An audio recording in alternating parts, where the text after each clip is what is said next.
আজকের রেসিপি দেখুন। আজকে হচ্ছে চাল কুমড়ো দিয়ে শোল মাছের মাথা।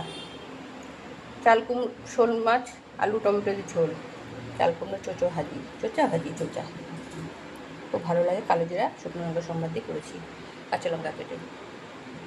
তো চাল কুমড়া মাছের মাথা ছাড়া ভালো লাগে না। চলুন কেমন হচ্ছে কমেন্ট করে জানুন। দেখুন কীভাবে রান্না করেছি, চলুন সঙ্গে রান্না করি।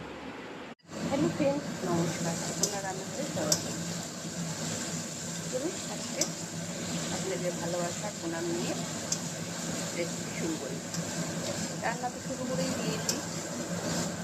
এত গরম করেছে না, আমার উঠছে না ঠিক মতন, যে আগের থেকে রেডি করে ভিডিওটা দেখাবো। যাই হোক, এখানে আমি সব রকম ঘরোয়া মশলা, যাই রান্না করি না কেন ঘরোয়া মশলা, আদা জিরে ধনে গুঁড়ো লঙ্কা রসুন তেজপাতা সব দিয়ে পেস্ট করে দিয়েছি। এটা কী রান্না করবো? শোল মাছের মাথা দিয়ে চাল কুমড়ো। আমি এখানে শোল মাছটা চাল কুমড়োটা সোমবার দিয়ে দিয়েছিলাম জিরে তেজপাতা শুকনো লঙ্কা দিয়ে। আজ কামাই যাচ্ছিল, তার জন্য মাছটাও ভেজে দিয়ে দিয়েছি। এবার সবজিটা এর মধ্যে দিয়েছি। এখানে শোল মাছের নিয়ে হলে কেটে আমি শোল মাছ দুটো খাই, ছোটো ছোটো পিস, গোটা খাই না, এরকম করে পিস। আমার মশলাটা কষা হয়ে গেলো, এর মধ্যে চাল কুমড়োটা কামাই দিয়ে লাগনি, ওই জন্য বসিয়ে দিলাম। মাছটা গরম ছিল না, বসিয়ে দিয়েছি। সবাই কেমন আছেন? বন্ধুরাও ভালো আছেন। বড়দি রাত করেছে, বড়দের প্রণাম না ছোটোদের ভালো মতো জানা। আমার চাল কুমড়োটা শোল মাছের মাথা দিয়ে হয়ে গেল। এই মাছটি জ্যৈষ্ঠী মাছ, আমি জ্যৈষ্ঠী মাসে চাল কুমড়ো খাই না, এবং চৈত্রি মাসে ছিম খাই না, আবার পৌষ মাসে মাঘ মাসটা আমি আবার মূলো খাবো। বলে পুষের মাকে খেতে হয় না, কিন্তু আমি বলবো খুব সন্তানের মাকে খেতে হয় না এই মাছগুলো।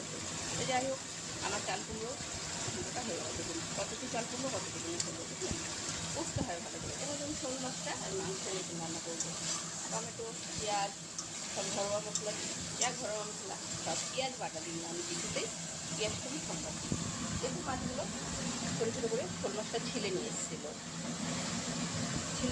ছোটো ছোটো পিসগুলো যেগুলো সেগুলো কাটিয়ে নিই, যেগুলো বড় বড় ছিল সেটা কেটে নিয়েছি, ভালো করে কেটে করে দিই। এবার আমি চাল কুমড়োটাকে শোল মাছের আলু দিয়ে টমেটো দিয়ে ঝোলটা হয়ে গেলো। দেখুন মাংসের মতন ভালো লাগে, খুব সুন্দর লাগে। এটা বাসি খেতে খুব ভালো লাগে। হ্যাঁ, বাসি অত পছন্দ করি না বলে খাওয়া হয় না, তাও সময় দেখে তো কত বাসি খেয়ে নিই। দেখুন মালদার আম, এখন আম ঝুড়ি ভর্তি ভর্তি আম। দেখুন কত আম খাবেন, প্রচুর আম, বুঝেছেন? মালদার আম কে কে খাবেন চলে আসুন।